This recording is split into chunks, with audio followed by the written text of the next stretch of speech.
Richtiges Wissen weitergeben. Wenn man das Bewusstsein für den Islam in der Gesellschaft verbreitet, ist es wichtig, dass man sicherstellt, dass das richtige Wissen weitergegeben wird. Andernfalls kann eine Person wie der heilige Prophet Muhammad, Friede und Segen seien auf ihm, in einem Hadith in Sunan ibn Majah Nummer 206 warnte, nicht nur für die Weitergabe falschen Wissens bestraft werden, sondern diese Strafe wird auch höher ausfallen, je nachdem, wie viele Menschen danach handeln. Leider wird dieser Hadith sehr häufig übersehen, was zur Verbreitung unzuverlässigen und falschen Wissens führt. Der Mangel an richtigem Wissen kann dem Unglauben Tür und Tor öffnen. Manche Menschen bezeichnen beispielsweise alles, was sie nicht verstehen, als Neuerung oder Polytheismus. Sie bezeichnen Muslime sogar gerne als Abtrünnige, ohne einen Hadith in Sahih Muslim Nummer 216 zu beachten. Dieser warnt eindeutig, dass der Ankläger seinen Glauben verliert, wenn man einen Muslim fälschlich des Unglaubens beschuldigt. Unwissenheit ist eine der Waffen des Teufels, und man kann dieser Falle nur entgehen, indem man sich vor der Verbreitung richtiges Wissen von einem zuverlässigen Gelehrten verschafft. Kapitel 39 Az-Zumar, Vers 9. Sprich, sind diejenigen, die wissen, denen gleich, die es nicht wissen? Mit gutem Beispiel vorangehen. Diejenigen, die das Wort des Islam verbreiten, müssen sich bemühen, zuerst nach ihrem Wissen zu handeln. In den frühen Tagen des Islam musste man tagelang reisen, um an einer Versammlung islamischen Wissens teilzunehmen, aber heute kann man zahllose Vorträge online finden. Doch die Unwissenheit über den richtigen Weg hat seit dem Tod der rechtschaffenen Vorgänger nur zugenommen. Dies liegt daran, dass einige ihr Wissen durch das Auswendiglernen von Versen des heiligen Koran und der Hadithe des heiligen Propheten Muhammad, Friede und Segen seien auf ihm, erworben haben, sie aber nicht zur Reinigung ihres Charakters verwendet haben. Das heißt, sie haben ihr Wissen nicht in die Tat umgesetzt. Diejenigen, die so handeln, werden die Macht verlieren, die Herzen anderer durch ihren Rat zu beeinflussen. Einige Vortragende sind wie Nachrichtensendungen, die nur Informationen liefern, ohne andere zum Handeln anzuregen, und versäumen damit ihre Pflicht, andere durch ihr von Gott gegebenes Wissen zu führen. Nichtmuslime nehmen den Islam hauptsächlich durch ihre eigene Erforschung des Islam an, anstatt ein praktisches Beispiel eines erfolgreichen Muslims zu beobachten. Wer den Islam verbreiten möchte, muss es zu seiner Priorität machen, seinen Charakter durch Wissen zu reinigen. Kapitel 61 As-Saf, Vers 3. In den Augen Allahs ist es äußerst verabscheuungswürdig, Dinge zu sagen, die man nicht tut. Wenn man so handelt, hat ein wenig richtiges Wissen einen enormen Einfluss auf einen selbst und andere. Diejenigen, die diese richtige Einstellung ablehnen, besitzen zwar mehr Wissen, aber es wird auf niemanden einen positiven Einfluss haben. Diese Art von Person wird im heiligen Koran beschrieben. Kapitel 62 Al-Jumu'ah, Vers 5. Und sie dann nicht übernommen haben, nicht auf der Grundlage ihres Wissens gehandelt haben, ist wie die eines Esels, der Bänder an Büchern trägt. Einfache Sprache. Es ist auch wichtig, bei der Verbreitung des Wortes des Islam unnötig komplizierte Begriffe und blumige Reden zu vermeiden. Dies widerspricht der Tradition des heiligen Propheten Muhammad, Friede und Segen seien auf ihm, der in einem Hadith in Sahih Muslim Nummer 1167 bestätigte, dass er mit umfassender Redekunst begabt war. Das heißt, seine Worte waren auf den Punkt gebracht, enthielten aber einen Ozean an Wissen. Ähnlich dieser Haltung ist es, wenn Menschen absichtlich weniger wichtige Themen diskutieren, was zu Spaltungen in der Gesellschaft führen kann.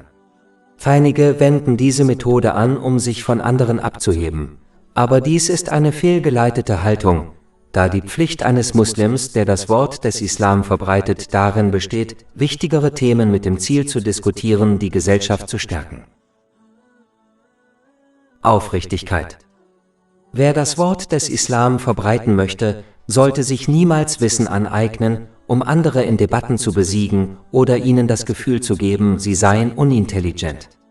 Auch sollte man bei der Erfüllung dieser Pflicht nicht nach Ruhm streben.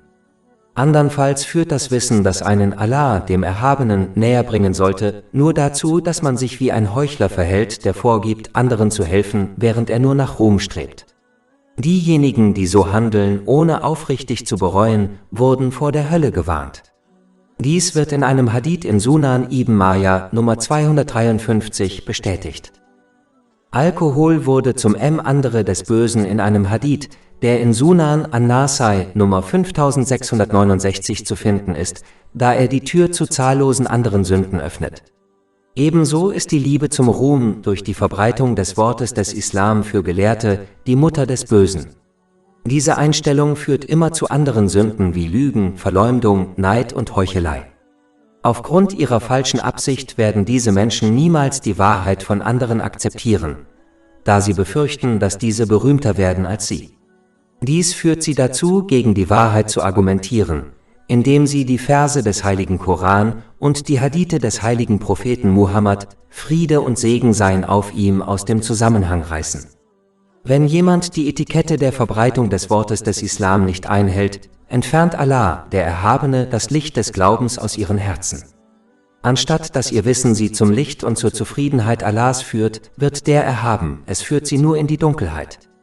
Das Schlimmste ist, dass die Außenwelt, wenn sie diese Leute beobachtet, glauben könnte, dass dies die Haltung des heiligen Propheten Muhammad, Friede und Segen seien auf ihm, der Gefährten, möge Allah mit ihnen allen zufrieden sein, und der rechtschaffenen Vorgänger war. Diese falsche Überzeugung an andere weiterzugeben, wird nur zu noch mehr Schwierigkeiten führen. Für die Person.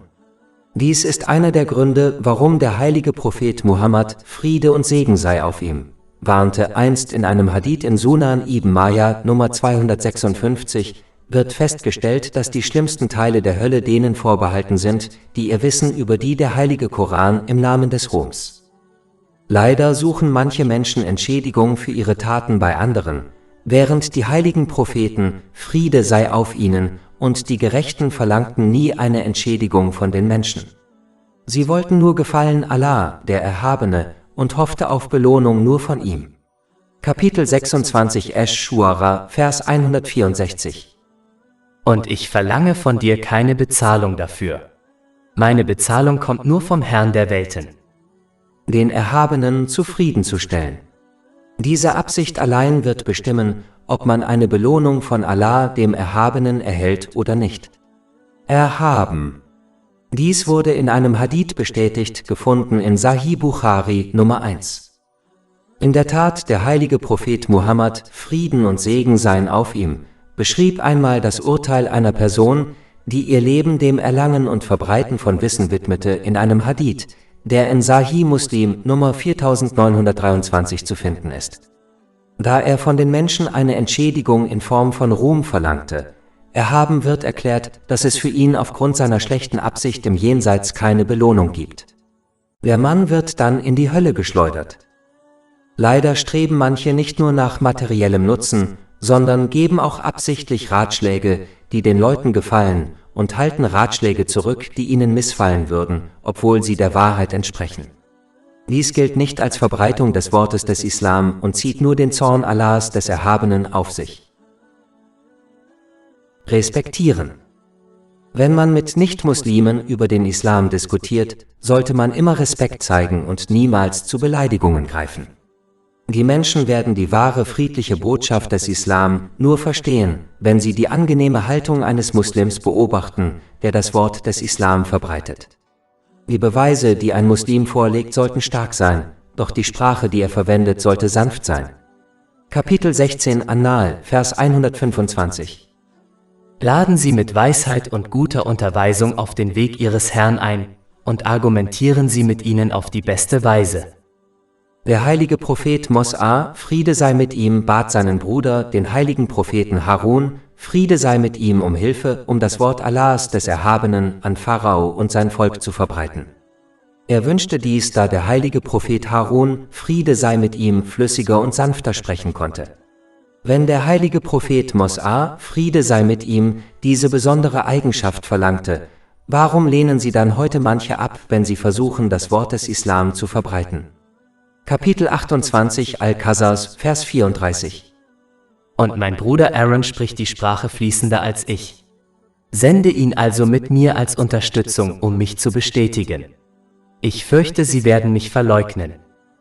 Wenn Muslime das Gegenteil der im vorherigen Vers erwähnten Eigenschaften annehmen, schadet dies lediglich dem Ruf des Islam und treibt die Menschen noch weiter vom Islam weg. Sanftmut. Die Schönheit des Islam liegt in der Sanftmut.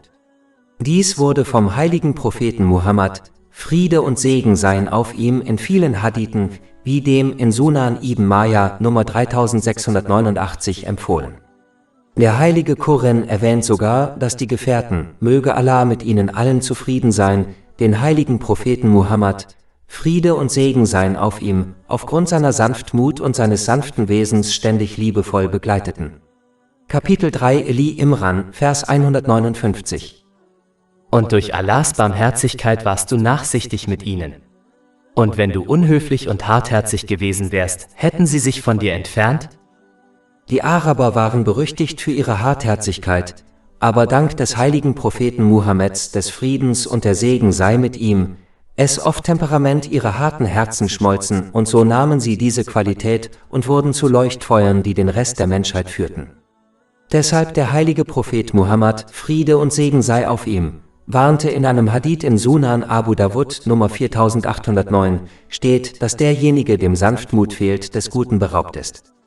Kapitel 3 Ali Imran, Vers 103.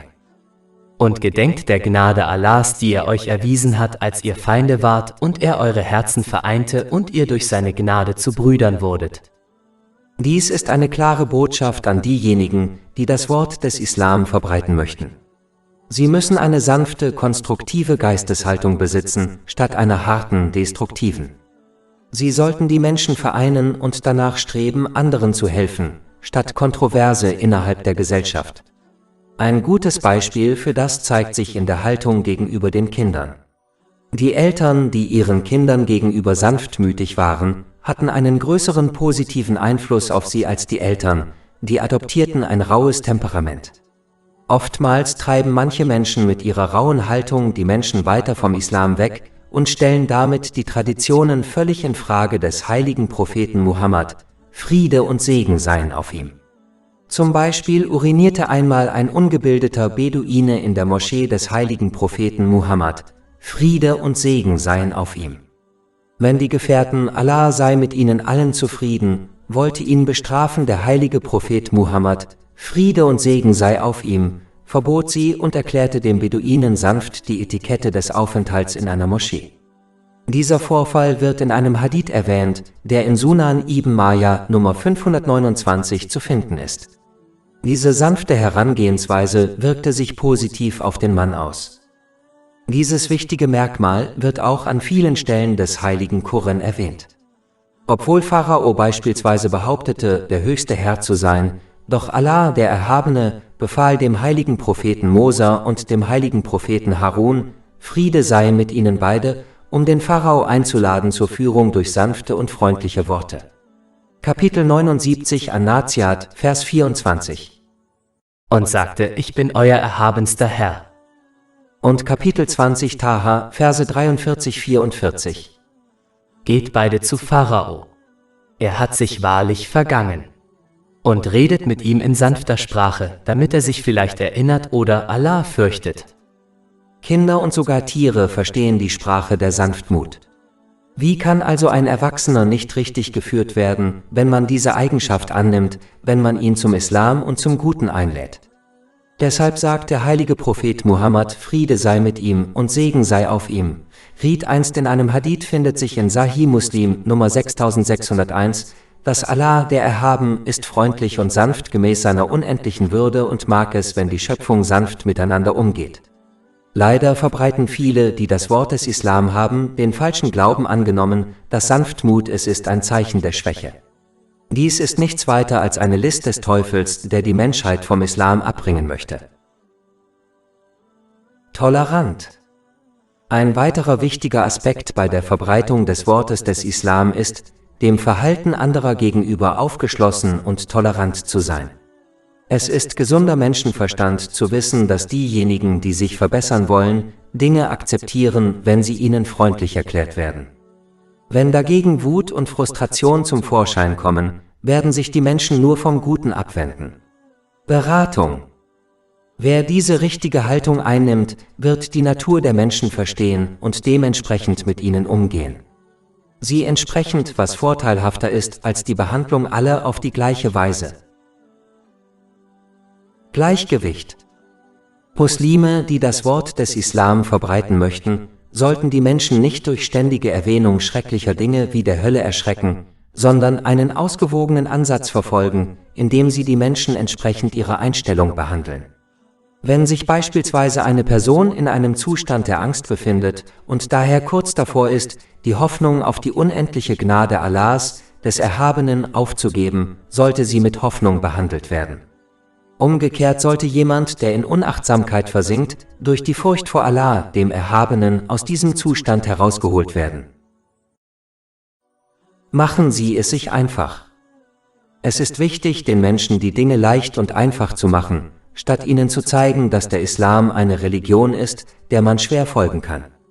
Dies wurde vom heiligen Propheten Muhammad, Friede und Segen seien auf ihm, in einem Hadith in Sahih Bukhari, Nummer 6125 empfohlen.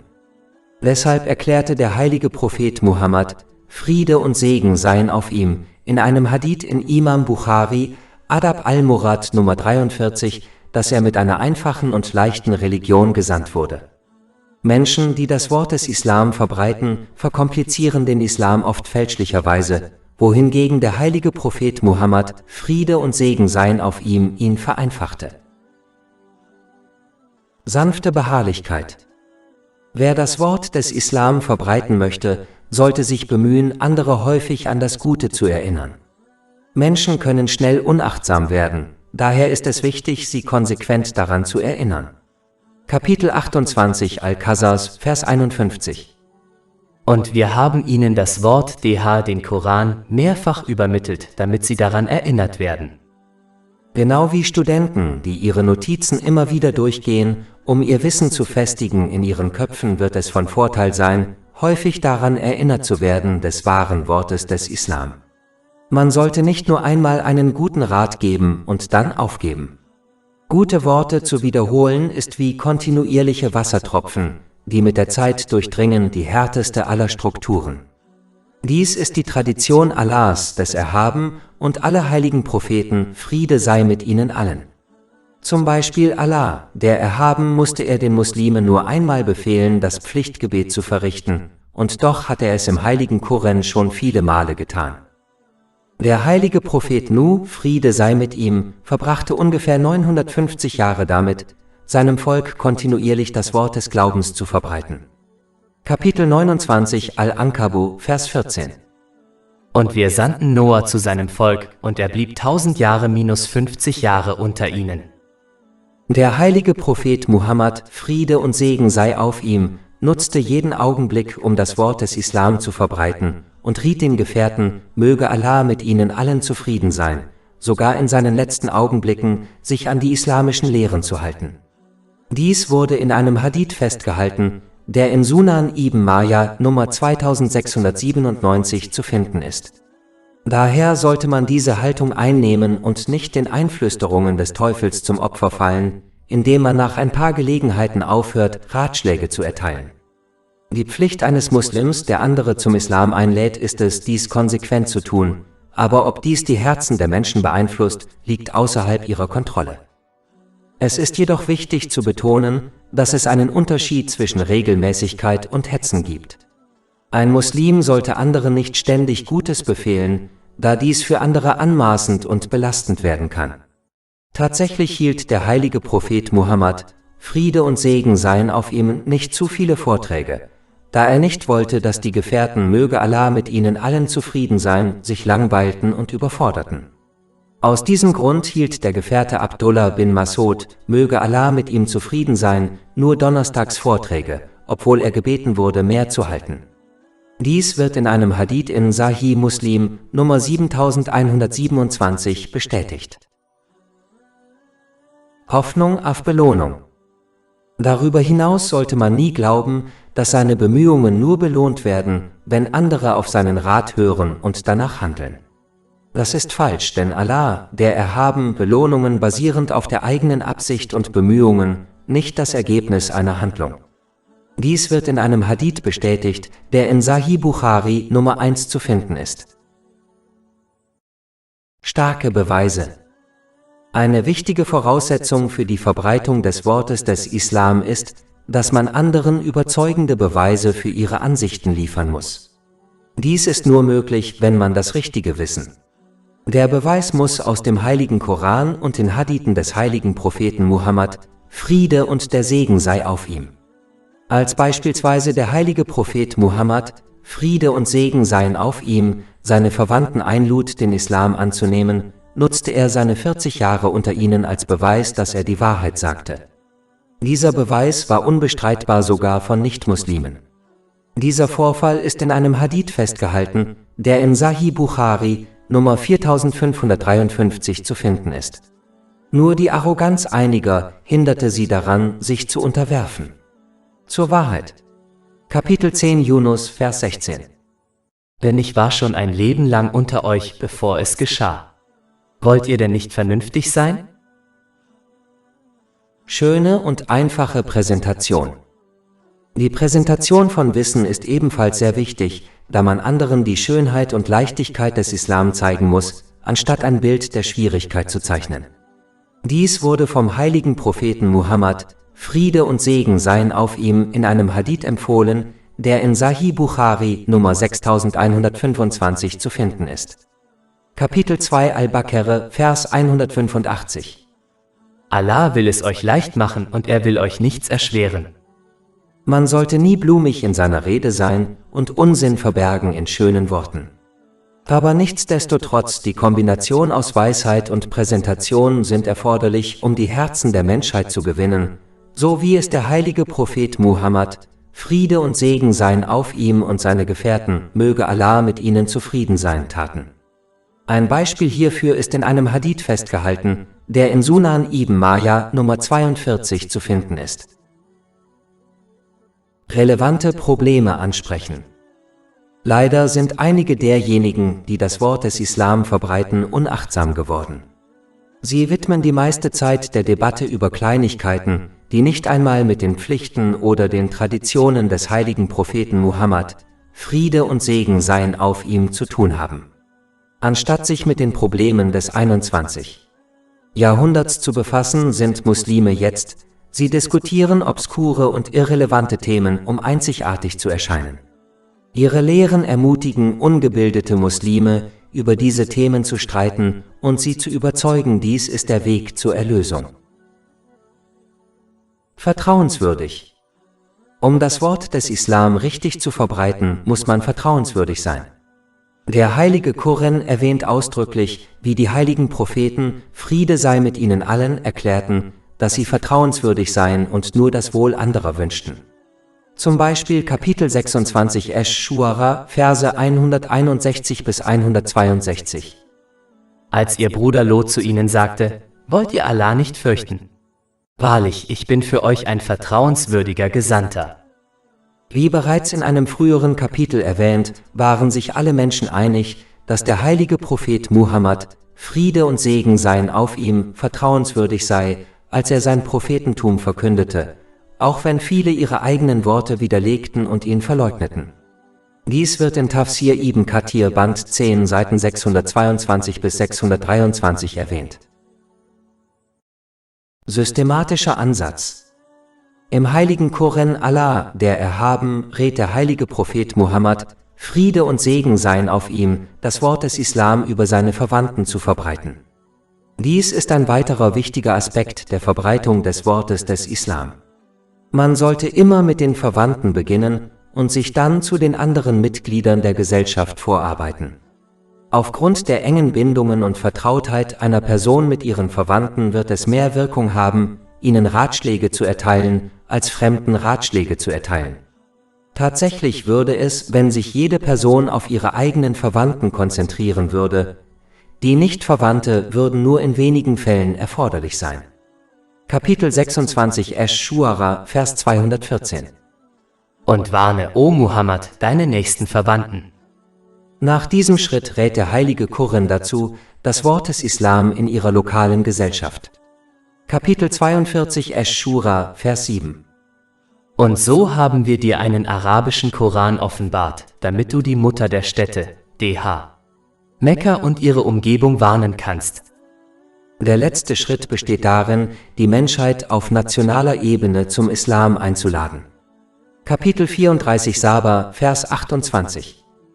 Und wir haben dich nur als Bringer froher Botschaft und Warner für die Menschen gesandt. Allah, der Erhabene, befahl dem heiligen Propheten Muhammad, Friede und Segen seien auf ihm, diesen schrittweisen Prozess durchzuführen, weshalb jeder Muslim, der diese Aufgabe übernimmt, ebenfalls diese Methode anwenden sollte.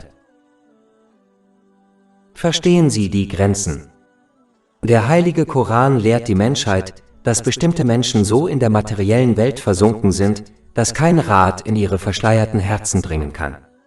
Der heilige Koran beschreibt, wie diese Gruppe von Menschen Herzen besitzt, die härter sind als Steine. Kapitel 2 Al-Baqarah, Vers 74. Danach verhärtete sich euer Herz, wurde wie Stein oder noch härter. An diesem Punkt sollten sich diejenigen, die das Wort des Islam verbreiten möchten, von dieser Art von Menschen trennen und sich stattdessen auf andere konzentrieren. Aber es ist wichtig zu beachten, dass ein Muslim auch in diesem Fall gegenüber den Sündern immer einen guten Charakter zeigen sollte, da sie jederzeit Buße tun können. Kapitel 25 Al-Furqan, Vers 63. Und wenn die Unwissenden sie barsch ansprechen, sagen sie Worte des Friedens. In einem anderen Vers des heiligen Koran sagt Allah, Erhaben rät dazu, wenn eine Grenze erreicht ist es am besten, sich zu trennen und die sturen und fehlgeleiteten Menschen zurückzulassen zu ihren falschen Glauben. Ein Tag wird zweifellos kommen, an dem Allah, der Erhaben, werde die Menschheit informieren, wer recht geleitet war und wer verloren war in der Dunkelheit. Kapitel 28 Al-Qasas, Vers 55. Und wenn sie Übles hören, wenden sie sich davon ab und sagen, unsere Taten sind unsere Schuld und eure Taten sind eure Schuld. Friede sei mit euch. Wir suchen nicht die Unwissenden. Muslime sollten nie deprimiert und verwirrt werden, wenn ihr guter Rat andere nicht beeinflusst.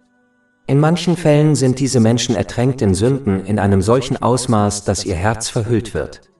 Dieser Schleier verhindert, dass die guten Ratschläge sie beeinflussen in positiver Weise. Ein Hadith fand in Sunan ibn Majah Nummer 4244 erklärt, wie eine Sünde bewirkt, dass ein schwarzer Fleck in das spirituelle Herz geätzt wird. Je mehr jemand sündigt, desto mehr wird sein spirituelles Herz von dieser Dunkelheit eingenommen. Kapitel 83 Al-Mutaffifin, Vers 14. Nein, vielmehr hat der Makel ihrer Verdienste ihre Herzen bedeckt. Dies ist ähnlich einem anderen Vers, in dem Allah, der Erhaben, erklärt, dass ihre Ohren, Augen und Herzen wurden von der Wahrheit verschleiert und können daher nicht zur Wahrheit geführt werden. Kapitel 2 Al-Baqarah, Vers 7. Allah hat ihre Herzen und ihr Gehör versiegelt, und über ihrer Sicht liegt ein Schleier. Der Fehler liegt nicht in der Botschaft des Islam, sondern in den Herzen der Irregeleiteten. So wie der Fehler in den Augen eines Blinden liegt und nicht in der hellen Sonne. Leider ist diese sture Haltung zu einem weit verbreiteten Problem geworden. Innerhalb der Gesellschaft. Einige dieser Menschen glauben an den Islam, haben jedoch ihre Herzen und Gedanken gegenüber den Lehren des heiligen Koran und den Hadithen des heiligen Propheten Muhammad verschlossen. Und der Segen sei auf ihm.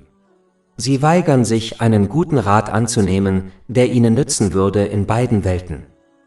Diejenigen, die sich dafür entscheiden, das Wort des Islam zu verbreiten, sollten verstehen, dass es zwei Arten von Denkweisen gibt, die Menschen annehmen können.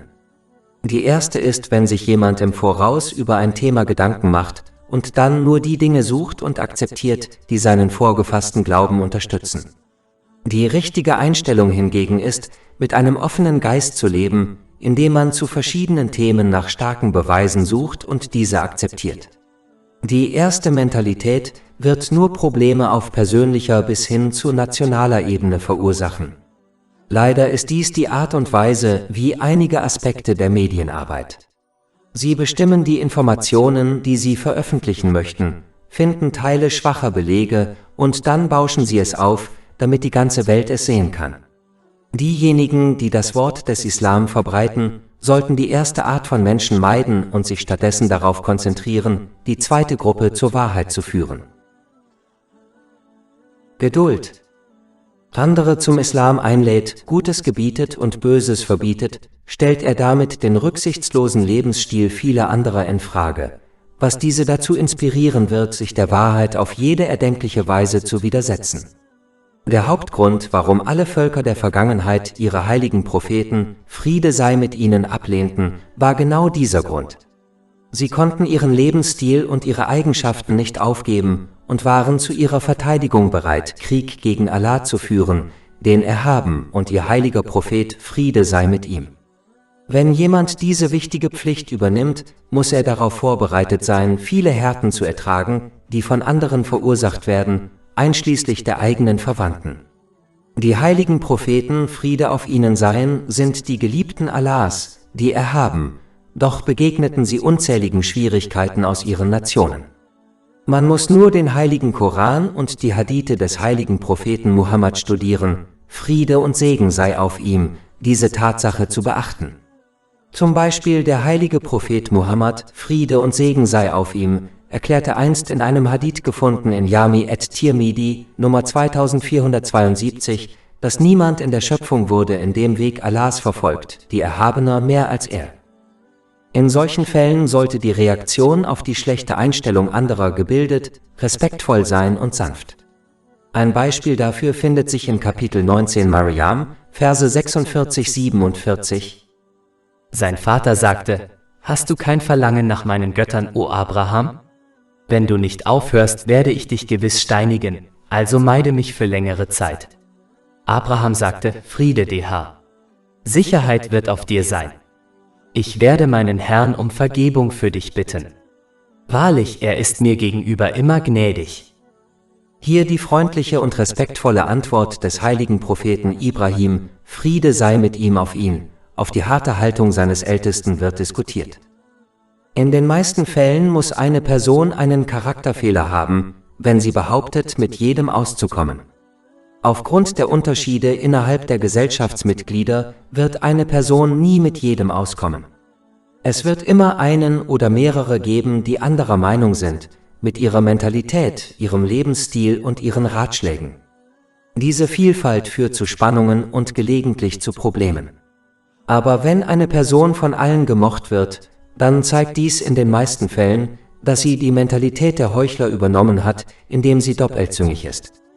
Wenn die heiligen Propheten, Friede sei mit ihnen, wurden nicht von allen geliebt, wie kann ein normaler Mensch diesen Status erreichen? Dies ist der Grund, warum man nicht an Propaganda glauben sollte, denn die Gruppe, die auf diese Weise am meisten misshandelt wurde, waren die heiligen Propheten, der Friede sei mit ihnen. Dies wird in einem Hadith bestätigt, der in Sunan ibn Majah Nummer 4023 zu finden ist. So wurde beispielsweise der heilige Prophet Mosa, Friede sei mit ihm, einmal von einer schamlosen Frau fälschlich des illegalen Geschlechtsverkehrs angeklagt. Sie wurde vom Feind Allahs, dem Erhaben, Qur'an. Als sie beschuldigte dem heiligen Propheten Mosa, Friede sei mit, er verhörte sie öffentlich während einer religiösen Versammlung. Als sie seine Reaktion bemerkte, zog sie ihre Anschuldigung sofort zurück und gab die Wahrheit zu. Als Folge davon verhörte Allah, der Erhaben, vernichtete Qur'an, indem er der Erde befahl, ihn und seinen großen Schatz zu verschlingen. Dieser Vorfall wurde in Imam Dahabis Die großen Sünden, Seiten 166 bis 167 aufgezeichnet. Kapitel 28 Al-Qasas, Vers 81. Und wir ließen ihn und sein Haus von der Erde verschlingen. Die heiligen Propheten, Friede, wurden oft verleumdet, aber sie blieben ihrer Mission treu, bis ihnen Allah, wenn Allah, der Erhabene, beschließt, eine Aufgabe zu erfüllen, wie zum Beispiel demjenigen zu helfen, der verbreitet das wahre Wort des Glaubens, die gesamte Schöpfung zusammen kann ihn nicht aufhalten. Muslime müssen akzeptieren, dass auch sie Schwierigkeiten haben werden, wenn sie das Wort verbreiten des Islam. Deshalb müssen sie in die Fußstapfen der heiligen Propheten treten, Frieden sei auf ihnen, indem sie angesichts von Schwierigkeiten standhaft bleiben. Dies war die Haltung der Gefährten, möge Allah sei mit ihnen und den rechtschaffenen Vorgängern zufrieden. Wenn man ihnen in der nächsten Welt Gesellschaft leisten möchte, muss man ebenfalls diese Einstellung annehmen. Nützliche Informationen. Leider haben einige es aufgegeben, die Menschheit vor den Fehlern der Nationen der Vergangenheit zu warnen. Und wie sie als Folge davon zerstört wurden. Stattdessen blasen sie das Konzept des Wunschdenkens in Bezug auf die Barmherzigkeit Allahs auf, die erhaben, indem sie Geschichten über Heilige erzählen, ohne dem Publikum beizubringen, wie man in ihre Fußstapfen tritt und Heiligkeit erlangt. Diese Einladungen zum Islam vermitteln den falschen Eindruck, dass Erlösung darin liegt, eine wöchentliche religiöse Versammlung zu besuchen und nur seine Liebe zu Allah zu erklären. Dem Erhaben, der heilige Prophet Muhammad, Friede und der Segen sei auf ihm und den Heiligen durch Worte, ohne sie durch Taten zu untermauern. Sie übernehmen dieses Verhalten, weil sie glauben, ein beliebter Redner zu werden, sei wichtiger als die Tradition aller heiligen Propheten zu erfüllen, Friede sei auf ihnen. Kapitel 74 Al-Mudaththir, Verse 1-2. O du, der sich mit einem Gewand bedeckt! Steh auf und warne! Jeder islamische Diskurs sollte eine prägnante und nützliche Botschaft vermitteln. Leider besuchen einige nur Versammlungen, die aus Geschichtenerzählen bestehen, ohne wirklichen Zweck und Sinn. Diese Versammlungen werden nur abgehalten, um die Massen mit blumigen, aber bedeutungslosen Reden zu erfreuen. Manche Vortragende glauben fälschlicherweise, sie müssten ihren Zuhörern stundenlang Informationen liefern, um Erfolg zu haben. Aber sie erkennen nicht, dass ein paar gute Worte, die das Publikum zu Verbesserungen inspirieren, sind viel besser. Eine Versammlung ist nur dann nützlich, wenn das Publikum sie mit der aufrichtigen Absicht verlässt, sich zu bessern. Aber das erfordert von demjenigen, der das Wort des Glaubens verbreiten möchte, dass er sich von der falschen Haltung abwendet, nach neuen Ideen und Konzepten zu suchen, bevor er die Grundlagen in die Tat umsetzt. Abschluss. Abschließend ist es wichtig, dass Muslime, die das Wort des Islam verbreiten möchten, die erforderlichen Eigenschaften annehmen, von denen viele in diesem Buch besprochen wurden, um die wahren Lehren des Islam in der Welt zu verbreiten. Das Wichtigste davon ist, nach den Lehren des Islam zu handeln, bevor man sie anderen predigt. Dies wird dazu führen, dass sich die Herzen der Menschen dem Islam zuwenden, sodass der Zweck des Islam erfüllt werden kann, nämlich Liebe und die richtige Führung der Menschheit zu verbreiten, damit sie sicher von dieser Welt zu den Toren des Paradieses gelangen können. Kapitel 29 Al-Ankabut, Vers 69.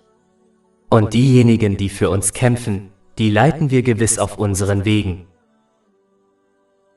Oltre 400 E-Book, Audiolibri, infografische Podcast e-Blog gratuiti disponibili sul nostro sito web www.shakepot.com